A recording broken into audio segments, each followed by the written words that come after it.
اللهم صل على محمد وعلى ال محمد كما صليت على ابراهيم وعلى ال ابراهيم انك حميد مجيد. اللهم بارك على محمد وعلى ال محمد كما باركت على ابراهيم وعلى ال ابراهيم انك حميد مجيد. حاضرین مجلس، اللہ رب العالمین کا بے حد شکر گزار ہوں کہ اللہ رب العالمین نے مجھے پھر سے آپ لوگوں کے بیچ میں قرآن و حدیث کی بات پیش کرنے کا موقع دیا، الحمدللہ۔ اس کے بعد ہم سب کو اللہ رب العالمین کا شکریہ ادا کرنا چاہیے کہ اللہ رب العالمین نے ہمیں یہ موقع دیا کہ ہم دینی مجلس میں حاضر ہوں۔ اور آپ نے حدیث سنی ہوگی کہ اللہ کے فرشتے دینی مجلسوں کو تلاش کرنے کے لیے دنیا میں پھرتے رہتے ہیں کہ کہاں اللہ رب العالمین کا ذکر ہوتا ہے، کہاں لوگ اللہ کا ذکر کر رہے ہیں، اور اس مجلس کو ڈھونڈتے ہیں، تلاش کرتے ہیں، اور پھر اپنے پروں سے ان کو ڈھانپ لیتے ہیں۔ تو گویا کہ آپ اس وقت اللہ رب العالمین کی رحمت کے سائے کے نیچے ہیں، اور اللہ رب العالمین کی کتاب قرآن مجید اور اللہ کے رسول صلی اللہ علیہ وسلم کی پیاری احادیث، اگر یہ باتیں ہم اور آپ سنیں تو یہ آپ کے لیے ثواب بھی ہے، دنیا میں بھی اور قیامت کے دن بھی۔ اللہ تعالیٰ سے دعا کرتا ہوں اللہ رب العالمین مجھے قرآن و حدیث کی روشنی میں بیان کرنے اور ہم تمام کو سننے کے بعد اس پر عمل کرنے اور مرتے دم تک عمل کرنے کی توفیق عطا فرمائے، آمین۔ رب اشرح لي صدري ويسر لي امري واحلل عقدة من لساني يفقهوا قولي اللهم رب زدني علما اللهم رب زدني علما اللهم رب زدني علما، آمین۔ حاضرین مجلس، آج میں آپ کے سامنے جو موضوع لے کر حاضر ہوا ہوں وہ ہے اللہ تعالیٰ نے ہمیں دنیا کے اندر کیوں پیدا کیا۔ ایک بہت بڑا سوال ہے۔ اللہ رب العالمین قرآن مجید کے اندر اس کا جواب دیتے ہوئے ارشاد فرماتا ہے وَمَا خَلَقْتُ الْجِنَّ وَالْإِنسَ إِلَّا لِيَعْبُدُونِ۔ اللہ نے کہا میں نے انسانوں اور جناتوں کو صرف اور صرف اپنی عبادت کے لیے پیدا کیا۔ اس آیت کے اندر اللہ رب العالمین نے جواب دے دیا۔ اللہ رب العالمین نے ہمیں اپنی عبادت کے لیے پیدا کیا۔ اب عبادت کی بہت ساری قسمیں ہیں، نماز، روزہ، حج، زکوٰۃ، نیکی، صدقہ، خیرات، کسی کی مدد کرنا، غریبوں کا ساتھ دینا، بے شمار نہیں کیا، بے شمار اسی کو عبادت کہتے ہیں۔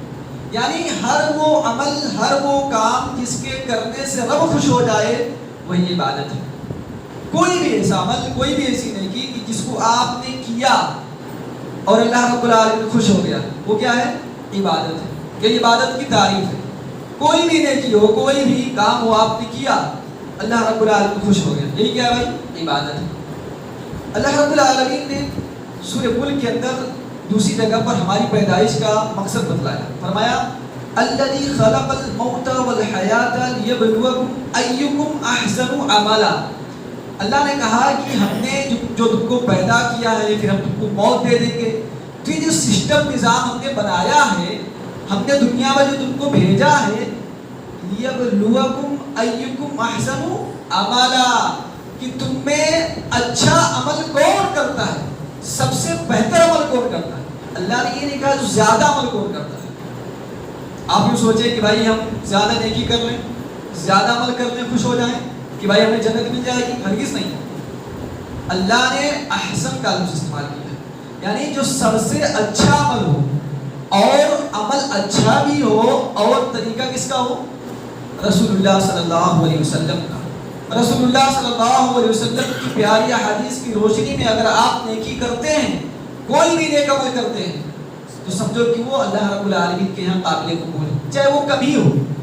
لیکن اگر آپ نیکیاں کریں، بے شمار نیکیاں، لوگوں کو صدقہ خیرات دیں، لیکن لوگوں کو دکھلانے کے لیے آپ یہ صدقہ خیرات کریں، اللہ کے لیے نہ کریں، تو آپ کروڑوں روپیہ خرچ کرتے ہیں، اللہ رب العالمین قبول کرنے والا نہیں ہے۔ کیوں؟ کیونکہ یہ نیکی آپ کی احسن نہیں ہے اور رسول اللہ کے بتائے ہوئے طریقے کے مطابق نہیں ہے۔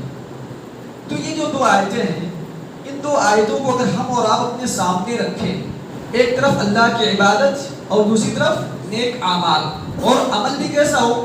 اچھا بھی ہو اور سنت رسول صلی اللہ علیہ وسلم کے مطابق بھی ہو۔ ان دونوں کو اگر ہم اور آپ سامنے رکھیں تو بے شمار چیزیں ہمارے سامنے آئیں گی۔ بھائی نماز پڑھیے، قرآن کی تلاوت کیجئے، زکوٰۃ دیجئے، صدقہ کیجئے، لوگوں سے اچھی بات کیجئے، اخلاق آپ کا اچھا ہونا چاہیے، لوگوں کے ساتھ ویوہار اچھا ہونا چاہیے، اسلامی بھائی چارہ، بہت ساری چیزیں آ جائیں گی اس کے اندر۔ لیکن میں مختصراً آپ کے سامنے صرف نماز اور آخرت کی فکر، بس دو چیز آپ کے سامنے آج بیان کروں۔ اللہ رب العالمین کی عبادات، ان میں سب سے اول ٹاپ نمبر کی کیا ہے؟ نماز ہے۔ اللہ رب العالمین نے قرآن مجید میں فرمایا یا ایھا الناس اعبدوا ربکم الذی خلقکم من نفس واحدہ، کہ اے لوگو اللہ رب العالمین کی عبادت کرو جس نے تم کو پیدا کیا، اور صرف تم کو ہی پیدا نہیں کیا بلکہ تم سے پہلے جو لوگ ان کو بھی اللہ رب العالمین نے پیدا کیا۔ تو اللہ رب العالمین کی عبادت اور بندگی کیوں کرنی ہے؟ کیونکہ رب العالمین ہی نے ہم کو پیدا کیا ہے۔ اس کے بعد اللہ رب العالمین نے اپنی عبادت میں کسی کو شریک کرنے سے بھی منع کیا۔ یہ نہیں کہ آپ ایک طرف تو 5 وقت کی نماز بھی پڑھیں، رب کے سامنے سجدہ بھی کریں، تو دوسری طرف درگاہوں پر جائیں، دوسری طرف کسی کے مزار پر جائیں، وہاں پر جا کر آپ سجدہ کریں، کسی کے سامنے ہاتھ پھیلائیں، کسی کے سامنے ماتھا ٹیکیں۔ اللہ نے اس سے منع کیا۔ اللہ نے کہا وَاعْبُدُوا اللَّهَ وَلَا تُشْرِكُوا بِهِ شَيْئًا وَبِالْوَالِدَيْنِ إِحْسَانًا۔ اللہ نے کہا رب کی عبادت کرو، اللہ کی عبادت کرو، اور اس کی عبادت میں کسی چیز کو شریک نہ ٹھہراؤ۔ اور آپ جانتے ہیں کہ چیز بہت معمولی سی ہوتی ہے، یعنی اللہ رب العالمین کی عبادت میں آپ کے دل کے اندر یہ بات نہیں ہونی چاہیے کہ یہ چیز میں کسی اور کے لیے بھی کر رہا ہوں۔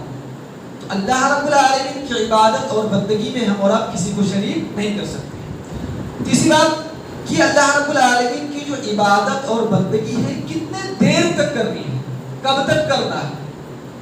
2 دن، 2 مہینہ، 2 سال؟ اللہ نے کہا وَاعْبُدْ رَبَّكَ حَتَّى يَأْتِيَكَ الْيَقِينُ، کہ رب کی عبادت کب تک کرنی ہے؟ حَتَّى يَأْتِيَكَ الْيَقِينُ، جب تک کہ آپ کی موت نہ آ جائے۔ یعنی رب العالمین کی عبادت ہمیں کب تک کرنی بھائی؟ مرتے تب تک اللہ کی عبادت کرنی۔ ایسا نہیں کہ ہم اور آپ سوچ لیں بھائی بیمار پڑ گئے، یا کوئی ایسا تصور کر لیں کہ بھائی بیماری ایسی ہے کہ ڈاکٹر نے کہہ دیا کہ بھائی اب چلے جاؤ گے، تو نماز سے چھٹی، اللہ کی عبادت سے چھٹی، اب کیا تمہیں اوپر جانا ہے؟ ایسا نہیں ہے۔ جب تک آپ کی سانس چل رہی ہے، رسول اللہ نے کہا نا کہ بھائی اگر کھڑے ہو کر نماز نہیں پڑھ سکتے ہو، اللہ کی عبادت نہیں کر سکتے ہو، تو بیٹھ کر نہیں تو لیٹے لیٹ کر نہیں تو آنکھ کے اشارے سے، لیکن اللہ کی عبادت مرتے تب تک کرنی ہے۔ تو یہ 3 باتیں کہ اللہ رب العالمین کی بندگی کے لیے ہم اور آپ دنیا میں آئے ہیں۔ دوسری بات کہ اللہ کی بندگی میں کسی کو شریک نہیں کرنا ہے۔ تیسری بات کہ مرتے دم تک، جب تک سانس ہے، رب کی عبادت کرنی، کسی اور کی عبادت نہیں کرنی۔ اب یہ جو نماز ہے یہ معمولی نیکی نہیں ہے۔ ہم اور آپ سوچتے ہیں کہ بھائی نماز نہیں پڑھتے ہیں، حج کر کے چلے آئیں، عمرہ کر کے چلے آئیں، مسجدوں میں پیسہ لگوا دیں یا مسجد بنوا دیں تو ہم جنت میں چلے جائیں گے۔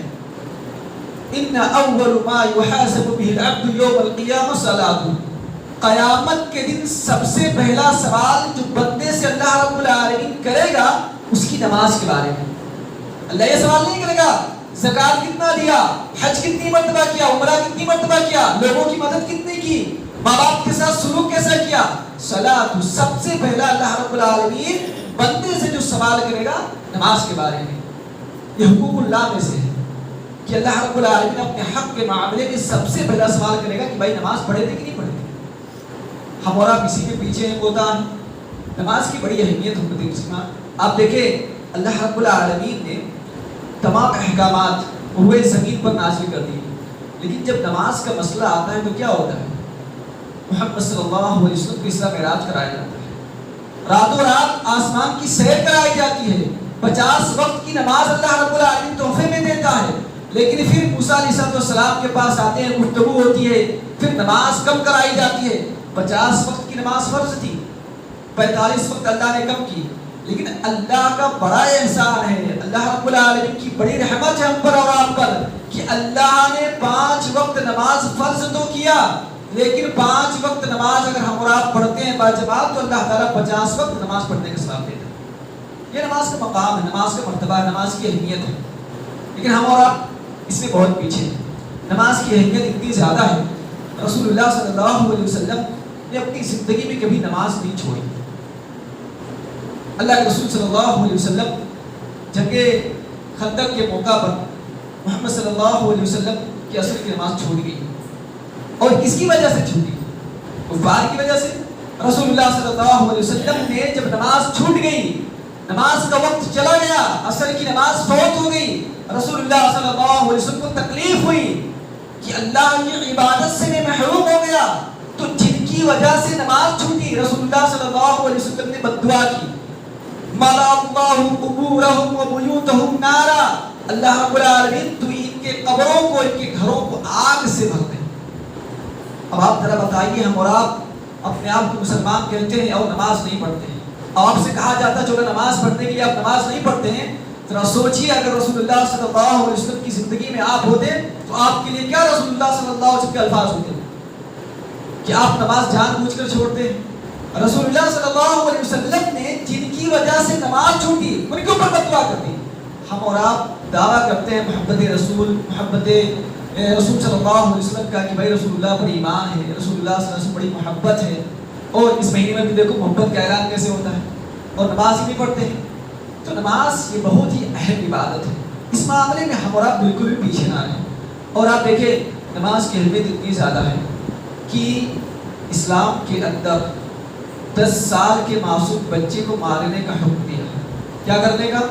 10 سال کا بچہ، معصوم سے بچہ نا، اس پر ابھی روزہ فرض نہیں ہے اور دیگر جو ہے نیکیاں فرض نہیں ہے کہ میں مجھے اس کے چھوٹ ہے، لیکن نماز کے مسئلے میں 10 سال کے بچے کو رسول اللہ صلی اللہ علیہ وسلم مارنے کا، ڈانٹنے کا حکم دیتے ہیں۔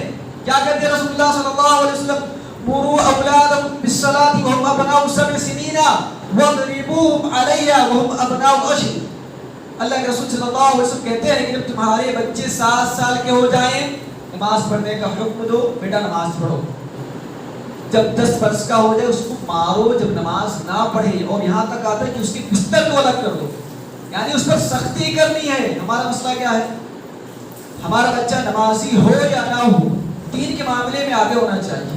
معاشرے کے اندر جو لڑکے ہیں لڑکوں میں اس کا نمبر ٹاپ آنا چاہیے، پڑھائی میں، اس کی پڑھائی میں اور باقی کھیل کود کے میدان میں، لیکن جب نماز کا مسئلہ آتا ہے بچہ نماز پڑھے یا نہ پڑھے کوئی مطلب نہیں ہے۔ رسول اللہ صلی اللہ علیہ وسلم حکم دے رہے ہیں کہ اپنے بچوں کو جب 7 سال کے ہو جائے نماز پڑھنے کی تعلیم دو، اور جب 10 برس کے ہو جائے تو ان کو مارو۔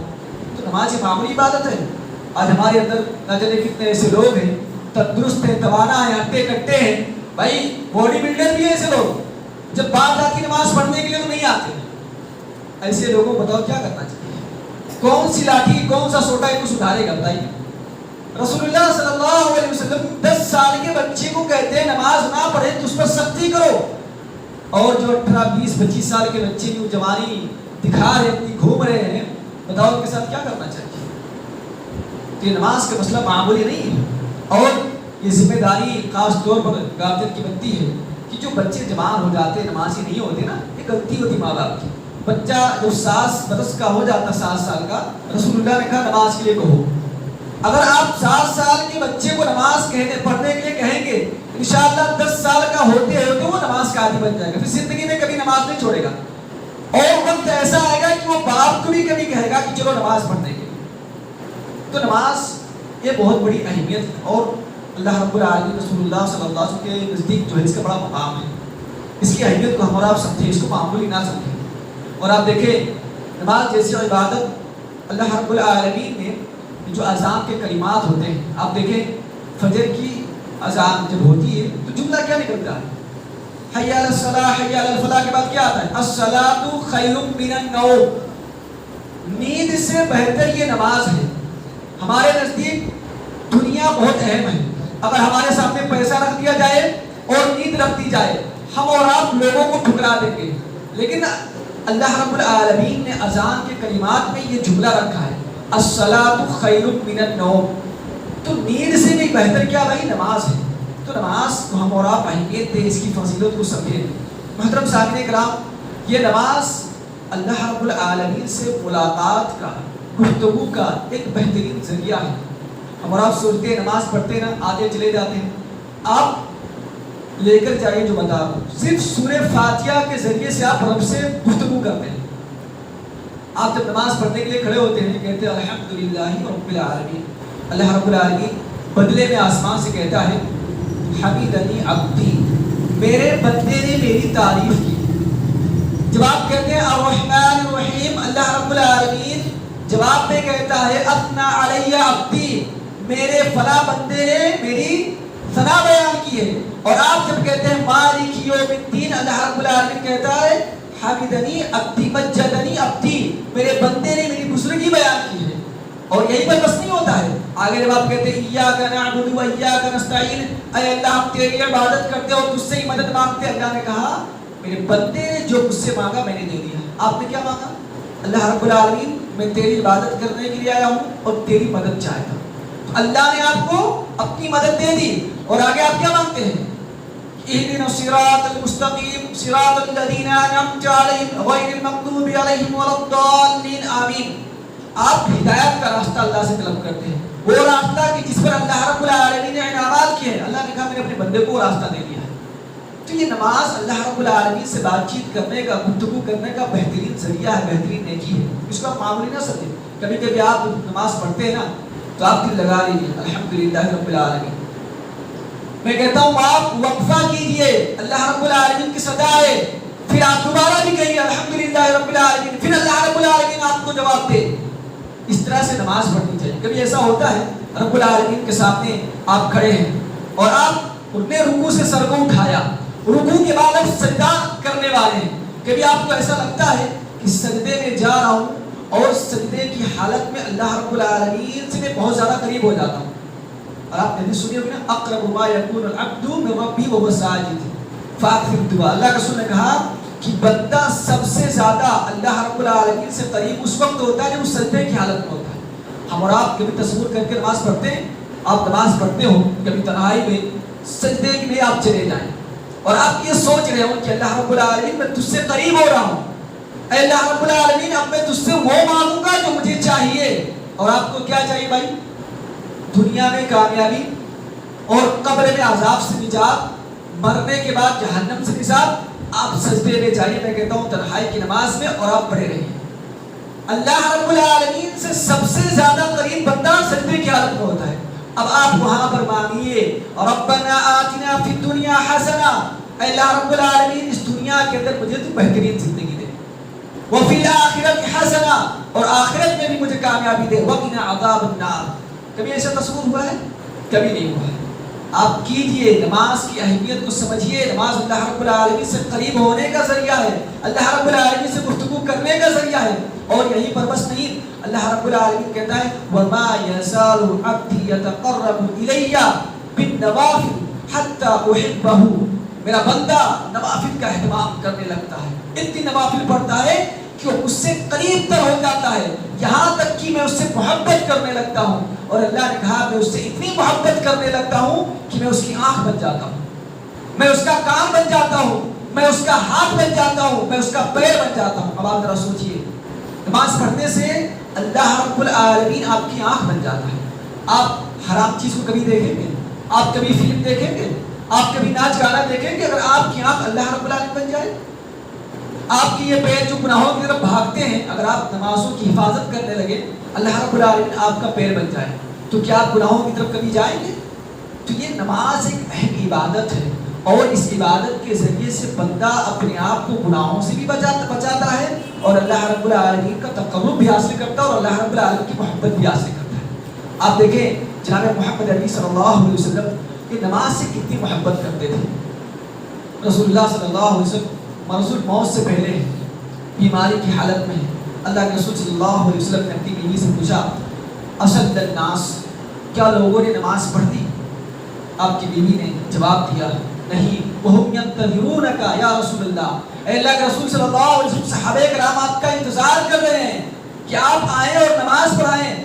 اللہ کے رسول صلی اللہ علیہ وسلم نے پانی مانگا، غسل کرنے کے لیے ٹب میں پانی مانگا، غسل کیا رسول اللہ صلی اللہ علیہ وسلم نے، کھڑے ہوئے کہ چلے صحابہ کرام کو نماز پڑھائیں، لیکن رسول اللہ صلی اللہ علیہ وسلم پر بے ہوشی طاری ہو گئی.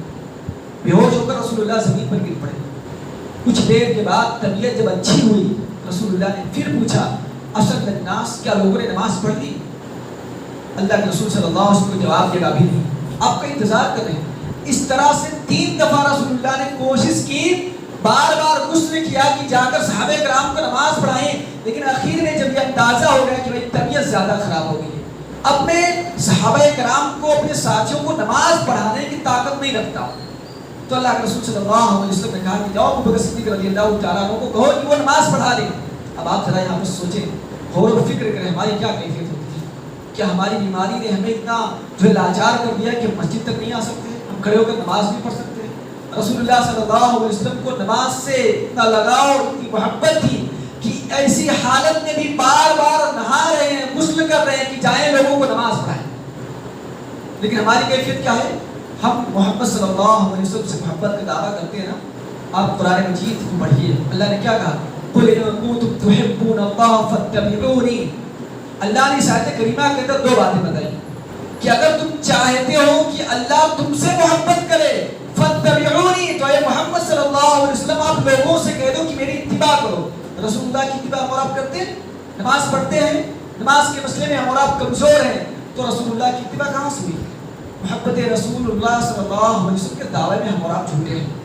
تو اللہ رب العالمین کی اگر محبت چاہیے، رضا چاہیے، رسول اللہ کی اتباع کیجیے، آپ نمازوں کی پابندی کیجیے، نماز پڑھیے. اس میں بھلائی ہے دنیا کے اندر، قبر میں اور قیامت کے دن. محترم سامعین کرام، نماز ہمارے نزدیک بہت اہم عبادت ہے اور ہمارا یہ مقصد یہ کہ رب العالمین کی عبادت کریں. اس کے بعد میں ہم اور آپ آخر یہ جان لیں کہ ہمارے دلوں کے اندر سے خاص طور پر رب العالمین کی عبادت یعنی نماز، اللہ کا ذکر، قرآن کی تلاوت، اللہ سے دعا کرنا ہے، یہ چیز ہمارے دلوں سے کیوں نکل گئی ہے؟ سب سے بڑی وجہ ہے دنیا سے محبت. وَآثَرَ الْحَيَاةَ الدُّنْيَا، ہم نے دنیا کی زندگی کو ترجیح دی ہے، جبکہ رسول اللہ نے کیا کہا؟ الدنیا سجن المومن وجنت الکافر. دنیا کی زندگی مومن کے لیے کیا ہے؟ قید خانہ ہے، جیل ہے، اور جنت کس کے لیے؟ کافر کے لیے. تو ہم اور آپ دنیا سے محبت جب سے کرنے لگے نا، قرآن کی تلاوت دور، نمازوں سے محبت دور، اللہ سے دعا کرنا دور، اللہ کا ذکر کرنا دور، اس کی سب سے بڑی وجہ ہے دنیا سے محبت. اور آپ اگر دنیا سے محبت کرتے نا، قیامت کے دن آپ بہت پچھتائیں گے. اللہ نے قرآن مجید میں کہا نا فَأَمَّا مَنْ طَغَىٰ وَآثَرَ الْحَيَاةَ الدُّنْيَا فَإِنَّ الْجَحِيمَ هِيَ الْمَأْوَىٰ. دنیا کے اندر مست ہو، پیسے کمانے کے چکر میں لگے ہو، نمازوں کا اہتمام نہیں ہے، اللہ کا ذکر نہیں کرتے ہو نا، کوئی نافرمانی کرتے ہو، اللہ نے کہا ایسے لوگوں کو ہم جہنم میں داخل کر دیں گے. اور اللہ نے آگے کہا وَأَمَّا مَنْ خَافَ مَقَامَ رَبِّهِ وَنَهَى النَّفْسَ عَنِ الْهَوَىٰ فَإِنَّ الْجَنَّةَ هِيَ الْمَأْوَىٰ. لیکن وہ لوگ جو دنیا کے اندر رب کی عبادت کرتے ہیں، نماز پڑھتے ہیں، اللہ رب العالمین کا ذکر کرتے ہیں، اللہ نے کہا ایسے لوگوں کو ہم جہنم میں داخل نہیں کریں گے، ایسے لوگوں کو ہم جنات تجری من تحتها الانہار، ایسی جنت میں داخل کریں گے جس کے نیچے نہریں جاری ہوں. تو اللہ رب العالمین کی عبادت، اللہ رب العالمین کی بندگی، یہ ہمارے لیے کامیابی کا دروازہ ہے. اگر آپ چاہتے ہیں دنیا کے اندر کامیابی، قبر کے اندر کامیابی، آخرت کے اندر، آپ رب العالمین کی عبادت کریں اور خاص طور پر نمازوں کی حفاظت کریں. 5 وقت نماز جو آپ کے اوپر فرض ہے، آپ 5 وقت کی نماز پڑھیں اور دنیا کی محبت سے آپ نکلیں. آپ دیکھیں رسول اللہ صلی اللہ علیہ وسلم جب ان کی انتقال کا وقت ہوا، وفات پا گئے، صحابہ کرام کو پتہ چلا رسول اللہ صلی اللہ علیہ وسلم کے پاس 1 پیسہ تک نہیں ہے، 1 روپیہ تک نہیں ہے. صحابہ کرام رضی اللہ عنہم اجمعین حیران ہو گئے. اب ہم دنیا میں کس طرح سے جئیں گے؟ ہم دعویٰ کرتے ہیں کہ رسول اللہ سے محبت ہے، اتباع رسول کا دعویٰ کرتے ہیں، رسول اللہ صلی اللہ علیہ وسلم تو دنیا سے کبھی محبت انہوں نے نہیں کی، بتائیے ہم کیسے جئیں گے؟ ابو بکر صدیق رضی اللہ تعالیٰ عنہ ایک دفعہ پانی مانگتے ہیں، آپ کو پانی پینے کے لیے دیا جاتا ہے، اور کیسا پانی؟ جس کے اندر شہد ڈال دیا گیا، یعنی شربت بنا کر پانی دیا گیا. ابو بکر صدیق رضی اللہ تعالیٰ عنہ اتنا میٹھا پانی دیکھ کر رونے لگتے ہیں، اور آپ کے سامنے جو آپ کے ساتھی ہیں وہ پھوٹ پھوٹ کر رونے لگتے ہیں، اور رونے کے بعد آپ کے ساتھی خاموش ہو جاتے ہیں. لیکن ابو بکر صدیق رضی اللہ تعالیٰ عنہ رو رہے ہیں. جب رو کر خاموش ہوتے ہیں، آپ کے ساتھی پوچھتے ہیں آپ اتنا کیوں رو رہے تھے؟ انہوں نے کہا اپنے رسول اللہ صلی اللہ علیہ وسلم کو دیکھا ہے، رسول اللہ کی زندگی کو میں نے دیکھا ہے، انہوں نے کبھی بھی دنیا سے محبت نہیں کی ہے، ہمیشہ اللہ رب العالمین کو خوش کرنے میں لگے رہے، اللہ کی عبادت کرتے رہے، اللہ کا ذکر کرتے رہے، آخرت کی ہمیشہ فکر کرتے تھے. اور آج دیکھو میں یہ میٹھا پانی پینے جا رہا ہوں. بتاؤ قیامت کے دن رب العالمین مجھ سے سوال کرے گا اس میٹھے پانی کے بارے میں، ثم لتسألن یومئذ عن النعیم، میں کیا جواب دوں گا ان کو؟ کیا میں یہ جواب دوں گا کہ مجھے دنیا سے محبت ہو گئی تھی؟ یہ محمد صلی اللہ علیہ وسلم اور محمد صلی اللہ علیہ وسلم کے ماننے والوں کا حال تھا کہ وہ ہمیشہ آخرت کی فکر کرتے تھے، ہمیشہ یہ چاہتے تھے کہ میں وہ عمل کرتا رہوں جس سے میرا رب خوش رہے، راضی رہے۔ آج ہماری کیفیت یہ ہے کہ دنیا سے اتنی محبت ہے کہ پوچھو مت۔ اگر معاملہ یہاں تک آتا ہے کہ سب سے بڑی بات تو ہے کہ امر بالمعروف و نہی عن المنکر کا جنازہ نکل گیا ہمارے اندر سے۔ اگر آپ سے کوئی کہہ دیتا ہے کہ بھائی نماز اس طرح سے پڑھ دو یا آپ کے اندر یہ کمی ہے، پوچھو مت، لڑائی جھگڑا ہو جاتا ہے۔ یہ ایمان کی کمزوری کی علامت ہے اور اس بات کی علامت ہے کہ ہمیں نہ تو قرآن پر مکمل ایمان ہے، نہ حدیث پر ایمان ہے، نہ رسول اللہ سے محبت ہے اور نہ رسول اللہ صلی اللہ علیہ وسلم کے فرمان سے محبت ہے۔ تو مجھے مسلمان، دنیا میں ہمارے آنے کا جو واحد مقصد ہے رب تعالیٰ کو خوش کرنا، ہر وہ نیک عمل کر کے، ہر وہ کام کر کے جس سے اللہ رب العالمین ہم سے راضی ہو جائے، خوش ہو جائے، اور یہی ہماری خواہش بھی ہے۔ فمن زحزح عن النار وادخل الجنہ فقد فاز وما الحیاۃ الدنیا الا متاع الغرور۔ ہماری خواہش کیا ہے کہ قیامت کے دن جہنم سے دور کر دیا جائے اور جنت میں داخل کر دیا جائے۔ تو اس خواہش کو اگر پورا کرنا چاہتے ہیں تو زندگی میں نمازیں پڑھیں خشوع خضوع سے، اور رب العالمین کی دیگر عبادات کریں، نیک اعمال کریں، اللہ کا ذکر کریں، قرآن کی تلاوت کریں، اور دنیا سے دور ہو جائیں، آخرت کی فکر کریں، قبر کی تیاری کریں۔ آخر میں رب کریم سے دعا کرتا ہوں اللہ رب العالمین ہمیں اپنے مقصد کو پہچان کر نیک اعمال کرنے اور گناہوں سے دور ہونے کی توفیق عطا فرما۔ اللہ رب العالمین ہمیں قرآن و حدیث پر مکمل عمل کرنے والا بنا۔ اللہ رب العالمین ہمیں محبت رسول کے دعوے میں مکمل سچا بنا۔ اللہ رب العالمین ہمیں جب تک زندہ رکھ توحید پر، ایمان پر، اور ہمارا خاتمہ کر توحید پر، ایمان پر۔ آمین۔ وآخر دعوانا الحمد للہ رب العالمین۔